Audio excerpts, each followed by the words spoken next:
এখানে দেখো দুধ বসিয়ে দিয়েছি, দুধটা একটু গরম হোক। আর ওদিকে পাঁপড়ের তরকারিটা করব, তার জন্য আলুটা সিদ্ধ বসিয়েছি।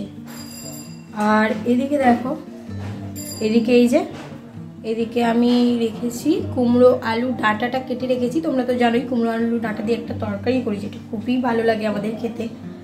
আর এদিকে তো বেসিন ভর্তি বাসন আছে, এগুলোকে একটু মাজবো। আর সেই সাথে সাথে এগুলো একটু জায়গার জিনিস জায়গাতে রেখে দেবো। তো চলো এইগুলো আগে একটুখানি গুছিয়ে ফেলি। আর সেই সাথে দেখো একটু আগেই চা বসালাম। তো চায়ের বাসনটা এখনই আমি ধুইব না, সকালবেলা থেকে 3বার 4বার চা করার পরে তারপরে কিন্তু একেবারে চায়ের বাসনটা ধুই, না হলে যে কতবার ধুইতে হবে তার নেই ঠিক। কি আমি তোমাদের সাথে শেয়ার করব সকালে উঠে স্টেপ বাই স্টেপ কিভাবে কাজগুলো আমি গুছিয়ে করি সেই নিয়ে। Hello friends, welcome back to our channel. কেমন আছো তোমরা সবাই? আশা করছি তোমরা খুব খুব খুব ভালো আছো, আমিও খুব ভালো আছি। হাউসওয়াইফ শিলাতে তোমাদেরকে জানাই অনেকটা স্বাগত, অনেকটা ভালোবাসা। ওদিকে দুধটা গরম হতে বসিয়ে দিয়ে আগে ভাবলাম বাসনগুলোকে গুছিয়ে নিই, আর তারপরে কিন্তু যেটুকু বাসন আছে সেগুলোকে মেজে নেব। তো কি বলো তো, সকালবেলা উঠে একটু স্টেপ বাই স্টেপ বুদ্ধি করে সমস্ত কাজগুলো করে নিলে, আর সবচেয়ে বড় কথা একটু বসে না থাকলে তাহলে কিন্তু কাজ করার এনার্জিটা পাওয়া যায়। আর সকালে উঠে যদি বেশিক্ষণ বসা যায় যে কি করব না করব সেইগুলো ভাবনা চিন্তা করতে থাকে, তাহলে কিন্তু অনেকটাই দেরি হয়ে যায়। সেই জন্য আগের দিন রাতেই কিন্তু সমস্ত কিছু ভেবে রেখে দিই। আর কি বলো তো, আগের দিন রাতেই ভেবে রেখেছিলাম যে একটুখানি সিমুই বানাবো, সেই জন্য হাজব্যান্ডকে বলে সন্ধেবেলা একটুখানি দুধ আনিয়ে রেখেছিলাম। তো কথা মতো ভাবনা মতো কাজটা করে ফেলেছি। সকালে উঠেই মাত্র দুধটা বসিয়ে দিয়েছি, আর সেই সাথে সবজি কেটে নিয়েছি। আমি না সকালে উঠে সবার আগে সবজি কাটতে বসি, সবার আগে চা করি, তারপর সবজিগুলো কাটতে বসি। চা হাজব্যান্ড আর শাশুড়ি মাকে দিয়ে দিই, কোনো সময় আমার জন্য 1 কাপ বানিয়ে নিই।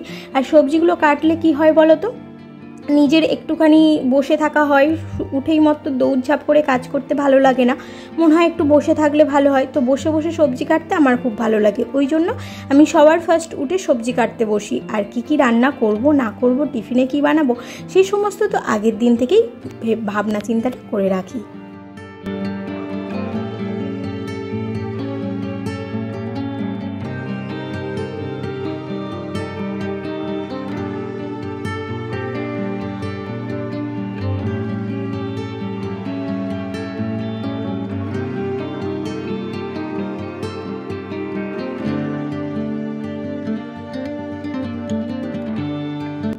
আলুটা সিদ্ধ হয়ে গেছে, তো ভাবলাম যে সিমুইয়ের জন্য আলাদা একটা কড়া বসিয়ে এই যে সিমুইটা একটুখানি ড্রাই রোস্ট করে নেব। প্রথমে কিন্তু সিমুইটা পুরোটা দিয়ে তারপরে কিন্তু একটুখানি ড্রাই রোস্ট করব, আর তারপরে কিন্তু একটু ঘি দিয়ে খুব ভালোভাবে রোস্ট করে নেব, তাহলে কিন্তু খেতে খুব ভালো হয় আর কালারটাও সুন্দর আসে। প্রথম থেকে যদি ঘি দিয়ে ভাজতে থাকি তাহলে না খুব সুন্দর একটা কালার আসে না, একটু সাদা সাদা হয়েই থাকে। তবে কিছুটা সাদা আর কিছুটা লাল লাল টাইপের যদি সিমুইটা দেখতে লাগে তাহলে কিন্তু বেশ সুন্দর লাগে, দেখতেও সুন্দর লাগে, আর দেখনদারিতেই তো খাওয়াটা হয়ে যায়, তাই না? তো সেই জন্য খেতেও কিন্তু বেশ লাগে। অল্প 1 চিমটি মতো লবণ কিন্তু আমি দিয়ে দিচ্ছি। আমি প্রতিটা রান্নাতেই লবণ দিই, জানো তো। পায়েসে অনেকে দেখি যে লবণ টবণ দেয় না, কিন্তু আমি না লবণ ছাড়া যেন কোনো কিছুই খেতে পারি না, সেই জন্য আমি অল্প করে হলেও সব রান্নাতে একটুখানি করে লবণ দিই, মানে যেগুলোতে দেয় না আর কি। তো এখানে আমি সিমুইয়ের মধ্যেও একটুখানি লবণ দিয়ে দিলাম, মানে দুধের মধ্যে। আর তারপরে কিন্তু ওই যে ভেজে রাখা সিমুইটাকে দিয়ে 2-4 বার একটুখানি ফুটিয়ে নেব। আর দুধটা গরম হওয়ার পরে কিন্তু আমি একটু দুধ তুলে রেখে দিয়েছিলাম, তার মধ্যেই একটুখানি গুঁড়ো দুধ এখানে 2 চামচ মতো মিশিয়ে দিলাম। আর একটু হয়তো বেশি দিলে ভালো হতো, তবে আর বেশি নেই গো, তো সেই জন্য এই যে 2 চামচ মতো দিলাম। আর এটা ওই যে 10 টাকার একটা প্যাকেট না, 10 টাকার প্যাকেটের একটা গোটাটা আছে।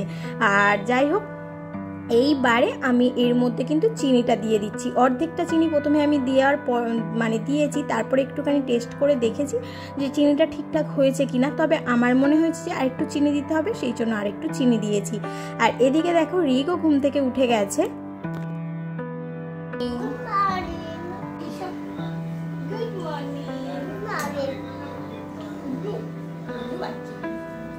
ঘুম থেকে ওঠার পরে ওকেও আমি ড্রেসটা চেঞ্জ করিয়ে দিলাম।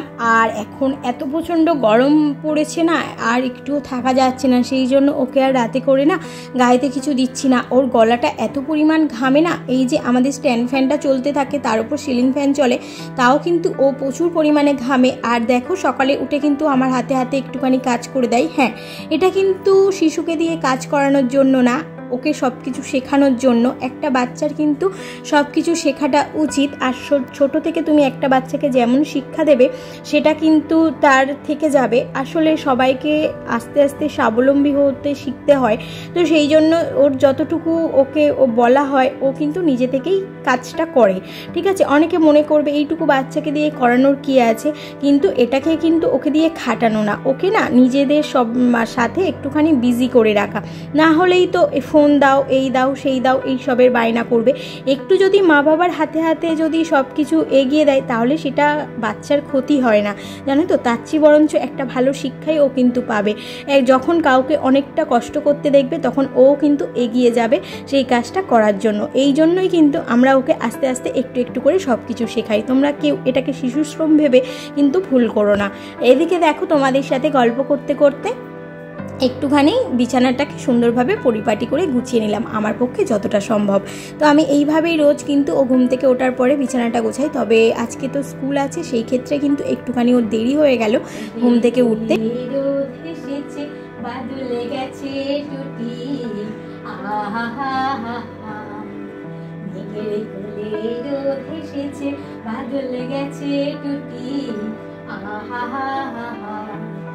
কি করি আজ ভেবে না পাই, পথ হারিয়ে কোন বনে যায়, কি করি আজ ভেবে না পাই, পথ হারিয়ে কোন বনে যায়, কোন মাঠে যে ছুটে বেড়ায় সকল ছেলের জুটি।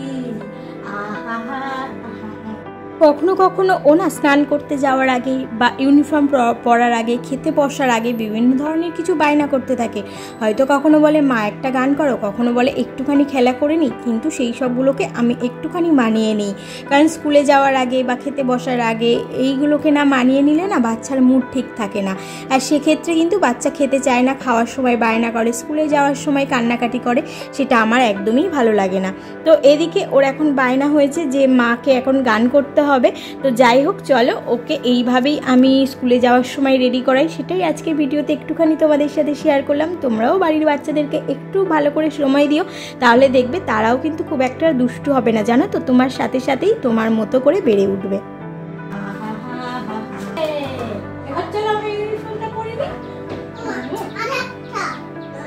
আচ্ছা, ইউনিফর্মটা পরে আবার একটা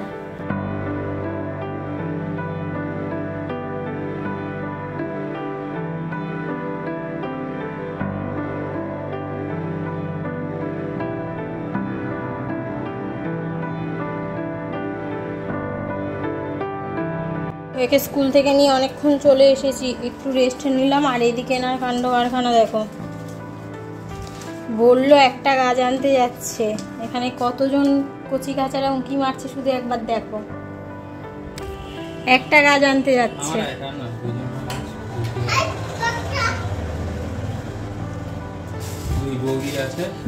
দুই বৌদির আছে, ওই জন্য দেওরও এনে রেখে দিয়েছে হাজির করে। এই দেখো, এই গাছটা আমার একদমই পছন্দ হয়নি, তার কারণ নার্সারি থেকে গাছ নিয়ে আসবে, একটু যদি না ফল ধরে থাকে কি করে হবে বলো তো? ভাল লাগে দেখতে? ভাবেই ভাল লাগে না। দেখি ওগুলোকে দেখো,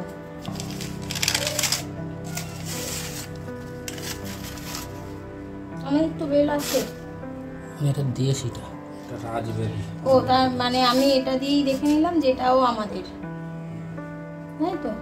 দেখবে, দাঁড়াও তোমাদের দেখাই, আমাদের কাছে শুধু কোনগুলো দেখাই। দাঁড়াও, যে কতগুলো বেলি লাগে, দাঁড়াও দেখাচ্ছি। এই দেখো, এই দেখো, দেখছো, এটা আমাদের পুরানো গাছ। বলো তো, তো রাজবেলি, দেশি বেলি এইসব করার কি দরকার? কি দরকার? ইনি আবার নাকি আমাকে ভয় পায়, গাছ কেনার সময় আমার মুখটা ভেসে ওঠে। গাছ কেনার সময় নাকি আমার মুখটা। হাজব্যান্ড গেল বৌদিদের গাছগুলো দিতে, মানে সরি আমি বৌদি বলি না, মোমাদি বলি। তো মোমাদিকে গাছগুলো দিতে গেল, আর আমি যে ও যখন যাই তখন বলেছিলাম একটুখানি টক দই আনার জন্য। খুব তাড়াতাড়ি না আমি টক দই বসাবো ভাবছি। তো টক দই না বসালে এই গরমকালটা আমার ঠিকঠাকভাবে চলে না, তো সেই জন্য একটু টক দই আনতে বলেছিলাম। তো এতটা টক দই তো আমার লাগবে না, তাই ভাবলাম যে একটুখানি এখান থেকে নিয়ে একটু লস্যি বানানো যাক, তাহলে ওরও ভালো লাগবে। এখন যা গরম পড়েছে না, এই টক দইয়ের লস্যি, ঘোল, তারপরে একটু শরবত, এগুলো খেলে বেশ ভালো লাগে। তো একটু টক দই দিয়ে দিলাম, সেই সাথে এখানে আমি ওই 3 গ্লাস মতো করব, তো সেই জন্য 3 চামচ চিনি দিয়েছি। আর এর মধ্যে দিচ্ছি বিট লবণ। তো আমি গরম পড়তে না পড়তেই কিন্তু একটা বিট লবণের প্যাকেট কিনে নিয়ে হাজির করেছি। তো আমি জানি যে প্রায় দিনই আমাদের এখন টক দইয়ের এই লস্যিটা খাওয়াটা চলবে, আর এটা কিন্তু খেতে খুব ভালোও লাগে, আর অনেকক্ষণ পেটটা ভার করে রাখে, তো ভালো লাগে। আর অল্প একটুখানি জল দিয়ে বেশ ভালো করে মিক্সিতে ঘুরিয়ে নিয়েছি। ওই 30-40 সেকেন্ড মতো ঘোরালেই হয়ে যাবে, মানে একবার জাস্ট একটুখানি ঘুরিয়ে নিলেই হয়ে যাবে। তো সেটা করে নিয়েছি, আর একটু ফ্রিজেতে রেখেছিলাম হাজব্যান্ড আসা পর্যন্ত, একটুখানি ঠান্ডা ঠান্ডা হবে।